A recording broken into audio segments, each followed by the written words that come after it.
What was Saladin's endgame? Probably not having his dynasty reduced to 2 locations on the periphery of his once great empire. Today we're here with the Ayyubids on the current 1.1.5 beta patch. We're going to be Iron Manning it, of course. I might go all the way and actually get the achievement for the Ayyubids. Now, it may look like we start in a terrible position, but it's not too terrible. We're actually stronger than our immediate neighbour south of us, and we're going to no CB him almost immediately after game begins. Why? He starts with a fort here, but the fort currently has no soldiers, and therefore it has no garrison, meaning we can just take this fort as if it was a normal province or location without a fort. So we're going to want to seize that immediately and not give them any time to recruit soldiers. Our other course of action is going to be trying to ally the mamelukes. If we can gain an alliance with them, we can essentially use them to fight all of our battles for us, which definitely sounds very appealing. When it comes to our economy, we don't really have one. There's basically no money existing within our nation. Our costs are way higher than our income. What we're going to do is actually demolish the 2 stockades we start with in our 2 locations. They're not really going to provide us much benefit, and the costs they create are far higher than the benefit. As you can see, removing them has immediately made it so we're only losing 0.02 ducats a month. Glorious. We're also going to make this Syric culture within our nation an accepted culture. This is going to push us above our accepted culture capacity, but we kind of want them to be accepted because obviously they make us stronger by fighting us with more levies. When it comes to reforms, we're not going to hand out any. We're going to save all of our reforms for the next age, where we're going to grab 2 Renaissance era reforms. It's only 5 years away, so it's not a big deal. We're also not going to hand out any privileges, simply because we don't have access to the burghers currently, and they're the guys I kind of want to hand privileges to. So we're simply just going to wait a month. A month has passed. We're now going to attack our southern rivals, the Aktu-kids. No CB war, obviously, because it's too early to have a CB. We'll raise our levies. We vastly outnumber them. As discussed, their fort isn't online currently, so we're going to immediately rush over and occupy it. There we go. Fort occupied, capital occupied as well. We're going to go for the full annexation. We're also going to take some money from them, and I guess we'll humiliate them as well. It'll only give us 5 prestige, but you know, prestige is nice. There, our nation has now quadrupled in size.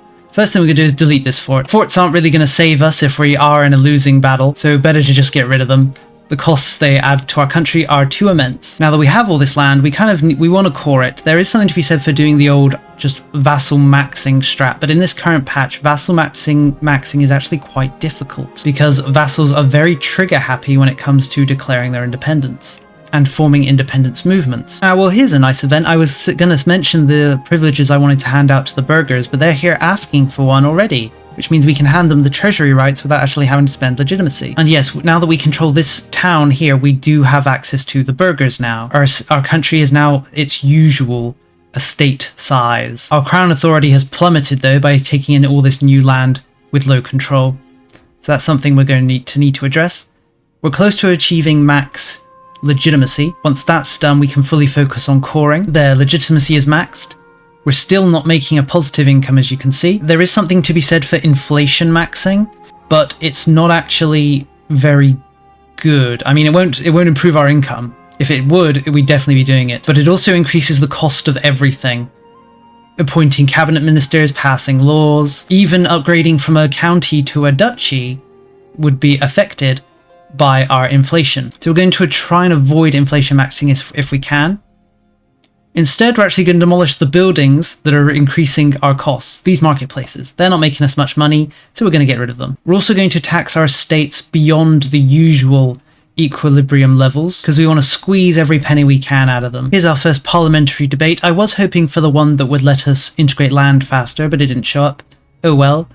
Doesn't really matter, because instead it means we'll be able to change some laws. There's a few laws we actually want to change. We want to change from the distribution of power, the traditional distribution of power, to the one that increases our crown authority. We also want to change from the default aristocratic court to the royal harem, which may sound strange because it doesn't look like it provides many benefits, but unlocking the royal harem actually gives us access to a new set of laws based around our harem and what we decide to do with them, which can be quite beneficial. We also want to change the de jure laws from by tradition to by blood to speed up integration. We also want to change our administrative system from feudal administration to central council. There's a lot we want to change, essentially. The question is, what should we change right now? And the answer is going to be distribution of power. We're going to go for favor the ruler. Our crown authority is currently in the gutter, so we really want to do anything we can to increase it. And here's a nice event to top it off. From this event, we can gain 10 legitimacy. So we're going to apply 10 legitimacy worths of privileges. We're going to hand them both out to the burghers. We're going to give them control over monetary policy so that we can increase inflation a little higher. And we're going to give them building road rights to increase our centralization. There's a good chance the burghers aren't going to have the income to build any roads for quite a while, but giving them the privilege now will save us having to hand it out later. And because we've increased our inflation rates a little, we can inflate a little more without going into the negatives. The eagle-eyed amongst you may be wondering why I had pinned this woman to our taskbar. This is the daughter of well, she was the daughter of the previous Mamluk Sultan, but she's now the sister of the current Sultan. We're going to royal marry her to really just propel our relationships with the Mamluks to the point where they will now accept an alliance with us. There, alliance achieved, the game is essentially over. Not quite, obviously. But now that we have this alliance with the Mamluks, we can kind of use them to just beat everyone up and expand our lands. And on that note, here comes the age of the Renaissance. We're going to immediately hand out the privileges. We're going to hand out local army organization for that extra 20% levies. We're really going to need them. And then we're going to hand out royal decree. This is basically the same as the autocrat reform, in the sense that it gives 10 crown power, but it also pushes us towards centralization and increases estate satisfaction decay, which is bad if our estates were over 50, but if they're under 50, it increases how fast they'll get to 50. And since, as you can see, our estates are all kind of unhappy, we'd rather have this so that if they get too far in the negatives, we'll be able to increase them quite quickly. Now for our focus for this age, there's something to be said for all options, but we're going to be going for it with administration, as you'd expect. Mainly, we would just want this proximity spread. We're going to be playing quite wide, and so we need to increase control in any way we can. Unfortunately, the religious war CB isn't going to be that useful to us, because we're mainly surrounded by fellows of the same religion. Now we're going to immediately start building a spy network in the Ayyubids, and we're going to, since we're part of the Ilkhanate, we can actually make use of several CBs as a member of it that let us expand very rapidly. And to expand rapidly is what we're kind of going to want to be doing. Since we have the Mamluks at our beck and call, we might as well use them, right? For our next parliament issue, we've actually managed to get the promote integration policy, so we're not going to try and pass any laws this time. Instead, we're just going to let this pass to increase the integration level of these locations. Also giving us an extra 20% integration speed while this policy is being debated. We've increased our spy network to the point where we can now create a CB. These CBs that we can create are actually created very quickly. We're going for shed the shackles of the Ilkhanate, and the moment that comes online, we're going to declare war on them, calling in the Mamluks. As you can see, it is increasing very fast, the rate at which this CB is created. It's only been a month and we're already at 40%. And there we go, CB online. As I mentioned, we're immediately going to declare war. We're going to call in the Mamluks, and then we're going to hide. We're going to hide in our nation and let the Mamluks do all the hard, heavy lifting. We're going to call up our levies. As you know, we don't have any forts, so we can't afford to get occupied in any way, or there'll be disastrous results. Luckily, the Mamluks will basically just solve all of our problems by completely sweeping the board with their 40,000 men. So we're just going to hide and let them do that. We might actually disband our levies if it seems that we don't really need them. Or we would have disbanded them if they hadn't got stack wiped when I wasn't paying attention. But oh well, the Mamluks are here now. While the Mamluks mass occupy the place, we can think about what we're going to take. We kind of want to take enough land for us to form Kurdistan. There's no reason not to really form it. The benefits aren't amazing, but it's nice to have it, obviously. In the third era, they'll gain access to a bonus that makes cavalry very powerful, but unfortunately these Renaissance upgrades aren't that useful for us. This one here that increases manpower by 10% will be nice if we actually had any manpower, and this one here that increases legitimacy. Unfortunately, this one is over in the Renaissance, so we won't actually be able to nab it until the Renaissance reaches our country, which is going to be quite a while. And then our war ends inconclusively because rebels against the Ayyubids won. Okay, I guess we'll go back to the drawing board of recreating our CB. Oh well, that's how things go sometimes. We lost all of our levies because we got stack wiped, and we gained nothing because the war ended inconclusively. Sometimes you just gotta roll with the punches, right? The Black Death has now reached our country. We'll do the usual of just hiding our court and segregating the infected. Black Death's about to leave our country, so before it does, we're gonna sponsor mass forgivenesses, just for a little stability boost before it fades away. And there we go. Another parliament's online, so we're going to change another law. This time we're going to change our feudal system to the central council, as discussed previously. Here we go, the Ayyubid War. Take 2. Surely this one will go perfectly, unlike the last one. We don't even really have the levies to raise at this point. Our levies have not recovered, so we're not going to raise anybody. We're just going to sit back and hope the Mamluks can win it for us. And honestly, they should. There's only 6,000 of these guys versus the 50,000 Mamluks. The thing about these guys is a lot of their vassals are disloyal, which lets us separate piece them. We could, hypothetically, consider annexing a lot of land through just taking land of vassals that are disloyal. But we do have to be careful of antagonism. If our antagonism gets too high, a coalition against us will spawn, and the Mamluks will end their alliance with us because they'll say, ah, you're a little too antagonistic, my friend, and then that'll be that. So what we're going to do in cases of the disloyal vassals is we'll likely try and extract some money from them instead of full annexing them. Thing is, if we do take money from them, like this, most of this money will go to the Mamluks, because they're the ones doing the heavy lifting, as I'm sure you can imagine. So instead, what we really want to go through is raw war reparations. That way, there will be some money that actually goes to us. We'll also throw in a humiliation, because why not? This is what I'm thinking of taking. A little bit of land, mainly all dedicated around our capital. There is something to be said for rushing for Baghdad, but doing so, I think, would make us too big and increase antagonism too much. So we're going to take the more careful peace deal of just the land around our capital that's mainly made up of Kurds, who are our primary culture, and this should let us form Kurdistan. So let's do it. No use making the war last longer than it needs to. Oh, looks like I was one location off being able to form Kurdistan. It's not a big deal. Rushing to Kurdistan isn't our goal. What is our goal, though, is demolishing all these forts now. Thanks to those war reparations, we actually have a positive income now, which is always nice. We're going to try and bring down our inflation during this period of positive income, and maybe we can actually invest in our country. Even if we don't make much money from conquering land, a lot of that money will flow into the coffers of our estates, which is something we do want. Because, as I said, even if we don't have any money, our estates will, and they can use that to invest, which can definitely help with our country's internal growth, without us having to do anything. We're going to use this parliament to switch over to our harem law. Now that we have the harem law, you can see we have a choice of a bunch of different harems. If we went for this powerful harem, we'd be able to use female members of our country in the cabinet, which is quite nice. But personally, I want to go for the dispersed harem, at least for now.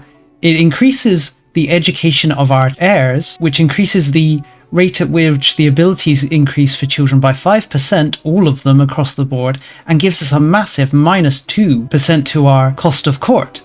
If we look at the cost of court, it's currently our main expense, mainly due to the fact that Parliament is in session. When Parliament isn't in session, it'll be 11%. If we take the dispersed harem here, it'll be decreased down to 9%. It does push us a little bit towards decentralization, but honestly, that shouldn't be a big deal. The main other thing that's pushing us away from centralization is this communal lands reform, which is quite good, so we don't want to remove it just yet. But even when we get rid of this parliament in capital, we'll still be gaining 15 towards centralization. So taking dispersed harem isn't going to be as negative as it could be potentially. And we can always switch out of it in the future if we need to. Oh god, the rise of Timur. This might actually ruin everything if he decides to come our way. I suppose we'll just have to see. Let's pin him. If he dies early, at least we'll know. One of the things I like to do is let these very small revolts actually revolt, because they're not really a threat to us. And when we occupy them, we can immediately end the war, obviously. And we can take some gold from them and humiliate them as well. So really, there's no cost to us, and nothing but gain from letting them spawn. As long as they're handleable, right? We do have the Mamluks as well on our side, so if there is ever a revolt we couldn't handle, we can just call on them. Our truce has expired, so it's time for round 2. Once again, I'm going to call the Mamluks in, and then we'll just sit back and let them do the fighting for us. Some of the members of the Ilkhanate have managed to gain their independence here, so we'll start thinking about fabricating a CB on these guys as well. But now though, we're just going to grab the jelly rids, as they're known. As per usual, we're not really going to fight ourselves, we're just going to sit back, let the Mamluks deal with it. We've actually been able to increase our prestige to the point where we can actually become a duchy finally. It's going to cost us 100 gold, but luckily our economy is actually functional at the moment, even without the war reparations, of which we're not gaining much at the moment. We're actually making money purely through our own merits, which is mainly taxing the burghers, minting, and taxing the commoners. So there we go, we're now a duchy, it's beautiful. We're now the emirate of Ayyubids. We truly are going up in the world. Ooh, Timur died at 32. Is the Timurid situation still ongoing? It is. It is, unfortunately. Unfortunately, the Timurids have started to spread over to us, into Persia proper, which isn't really what we want, but, you know, it's not like we can stop them. Speaking of stopping them, it's time for us to end this little war. We now are going to start expanding south into the Baghdad area of Mesopotamia. We're actually going to bite quite a bit of land off. Luckily, this doesn't actually increase our antagonism that much. And for some reason, the main people being upset are over in Ulster and the Papal States. No one else seems to mind much. We're not going to expand much into Anatolia, mainly because it's not really where we need to go for us to get the achievement we're going for, right? The real question I have is how much should we take a little more than what we're going for? I think so. We'll take this little piece of land as well, because we're probably going to annex as much Kurdish land as we can. So we should take land that's got Kurds in. And there you go. We're now the big Ayyubids, as it were. We can now immediately form Kurdistan, and I think we are going to. It kind of feels nice to stay as the Ayyubids. We got our nice yellow color on our flag. Maybe we shouldn't. Let's hold off forming the Kurds. There's not really much reason to do so right now, because the advancements they have aren't that useful for us at the moment. For some reason, conquering all this land brought loads of women into our court, and we don't really have the men to marry all of them. So every member of our family is going to have to do their civic duty and marry some of the hundreds of women that are now exist in our country. It's a thankless job, but someone's got to do it. The Timurids fell into a civil war, and good old Monkey Khan here managed to take power. Unfortunately, it means the Timurid situation is still ongoing, because he's too good. Although he doesn't have a proper successor. Maybe if he dies, someone random who won't fulfill the criteria will come to the throne, and the Timurid situation will end. That's the best we can hope for, I think. We're going to continue our expansion. We're actually quite strong ourselves now, with 4,000 levies, so we should be able to fight pretty easily, but we're still going to keep relying on the Mamluks. You know, use them while we've got them sort of idea, right? If the Mamluks are willing to be called into our wars, we might as well call them in. And that's the end of this war. I'd like to take something like this, although it's a little too much. Do any of these lands not have Kurdish majorities?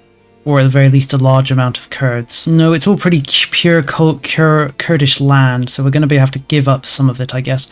I guess we could give up some of the land that we're going to take from co-belligerents.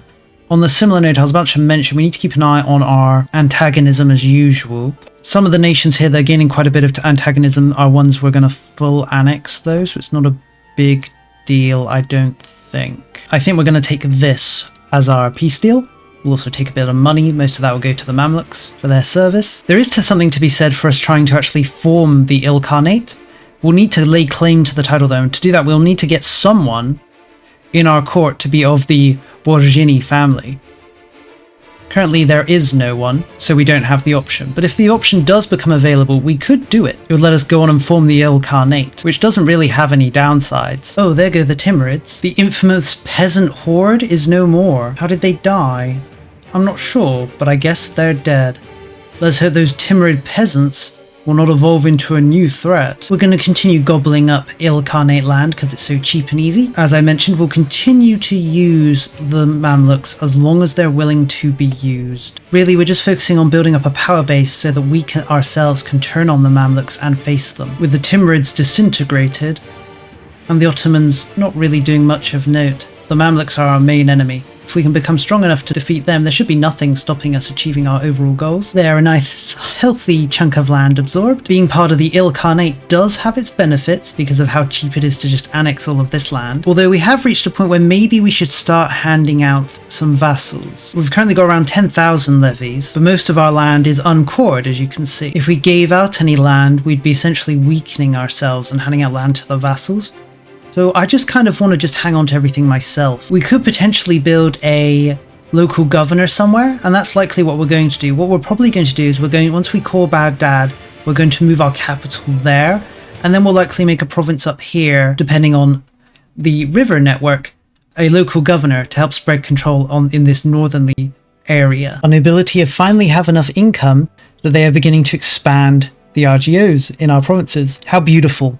We now have something resembling an economy. We've come quite a long ways from our starting position of 2 locations and no money. Now we almost make a ducat a month. Now for our next move, I think we're going to attack these guys. They're one of the claimants to the Ilkhanate, and they're basically the edge of the territory. So if we defeat them, will have expanded as far west as we're kind of going to want to expand. They are allied with the Ottomans, but I mean, let's be real. We're quite strong now, with around 10,000 levies. And of course, we'll be calling in the Mamluks, who will essentially win the war for us. Unfortunately, we do have good relations, apparently. So we're going to lose a little stability declaring war, but it's not a big deal. Stability exists to be spent. This time, we're actually going to raise our levies. Though we're going to try and hang around and not fight and siege too much. I'm still feeling a very delicate. One of the potential upsides is when we annex them, we'll gain whatever member of the Borghini family they have in their country, and we can use him for us to lay claim to the Ilkhanate. Although they have expanded and annexed this nation up here, so I don't think we're going to be able to full annex them in this war. But that's not a huge deal. I think we'll take this for our peace deal. It's not too much. It's a nice chunk though, including their capital. I'm a little worried about going too high on the antagonism. Most of this antagonism is with these guys themselves, the Etrinids, and that's not necessarily a huge deal. But they could form a coalition against us. So we'd like to avoid anything too risky. We also managed to get war reparations from the Ottomans, and that's given us quite a bit of money. 5 ducats a month from them, probably because they've managed to take Constantinople, which, as you can see, is producing a lot of money. We'll have finished coring Baghdad in around 8 years, so maybe we'll be able to make money when we move our capital there. There, we've managed to core Baghdad. Thank you, parliamentary integration issue. It's going to cost us most of our money to move to Baghdad, but I think we're going to do it anyway. It's just a much better province than our rural cotton-producing province up here. Kurds basically don't exist in Baghdad though. There's only 27 of them, so we'll need to be a little careful with keeping the populace on side. Now we can think about where we're going to put our one governor. We won't get another one until we either enter the next age and grab one from, I think it's one of these. Let me look for it. That's a lot easier than having to think. There it is. The local governor advancement, which is part of the pike and shot institution. So it's going to be a long while before we can adopt that. The only other alternative is to become an empire, which is also going to take a long while. Our capital's moved to Baghdad, huzzah. It's going to take a while for the province to be fully controlled though. Let's take a look at our proximity map mode now. We can see we're doing pretty green and yellow overall with Baghdad as our capital. We're definitely getting a lot of control in these valuable Mesopotamian provinces, but as you can see, our northern lands that we've just left, control is pretty much gonna decrease to 0 in. So as mentioned, we should find a goodish province which would be nice to spread control from. Problem is, of course, it will need to be a city for us to build a local governor. Is there even any cities up here? There's Mosul. Mosul was the province I was thinking of building the local governor in anyway. Let's take a look at the old river map mode. The thing is, the river in Mosul, does control flow upstream or downstream? I'm pretty sure it flows downstream, right? I can never remember. I could remember by just clicking on a location next to Baghdad and seeing. It's upstream, it's definitely upstream. Does it flow in both directions? It does flow in both directions, so it doesn't really matter. If we build it on Mosul, it'd be on the river. But we could build it further north. We could build it up here in Diyarbakir, which I'm almost definitely pronouncing wrong. We could build it there instead, and that'll be further away from our capital, so it would be a better location, I think. When it comes to local governor, we don't want it to be too close to our capital where the numbers kind of start to touch each other. We don't want our control to be competing for other control, right? And as we can see, Mosul's pretty close to our capital to the point where it's already getting 40 proximity. And as our proximity increases, since we're pushing centralization, Mosul's going to be not as useful as a place to spread control from. So I'd rather a further northern city like this one, where it can get to those wily outer provinces a lot better. A very minor tangent, I know, but I think it's a worthwhile one. Alright, I think we're going to leave it there. We've reached the year 1400. And I've been playing for quite a while, so it seems a natural point to stop. I'm not sure if I'll make a follow-up to this video, because I feel like we've pretty much already done it right. We're just going to slowly keep eating away at our fellow Ilkhanate until we've got enough strength that we can turn around and just destroy the Mamluks. We'll also need to expand into Arabia, take Yemen and some other territories in the area. I don't think we'll bother expanding too much into Anatolia. Every game it always ends up like I end up taking Constantinople and making my capital there, so I'd like to avoid doing so here. I have been working on playing as Granada, and that's one of the reasons I decided to play Ayyubids. I was like, Granada's a little too difficult. Let's go and place an easier country. So I did. I still need time to theory craft my Granadan strategy, Problem is the Iberian hug box. It doesn't look like it's happened here, but normally in my games where I play as Granada, Castile, Portugal, Aragon form a permanent alliance against me, and even if I beat them once or twice, they're just permanent allies, which are very hard to defeat. There must be a better way, right? But either way, let me know what you thought of this video. Have you tried the newest patch, 1.1.5? Have you tried the Ayyubids? If so, let me know how it went. Did you use a strategy similar to mine, or did you do something different? I'd love to hear it, either way. Even if I don't respond to every comment with somebody telling me how they do things, I read all of them. And sometimes I internalize what is said, and maybe I'll steal it. Probably not though. I'm not a stealing sort of guy for coming up with my own strategies. But again, thank you for watching. This is the end of the video, and I'll see you next time.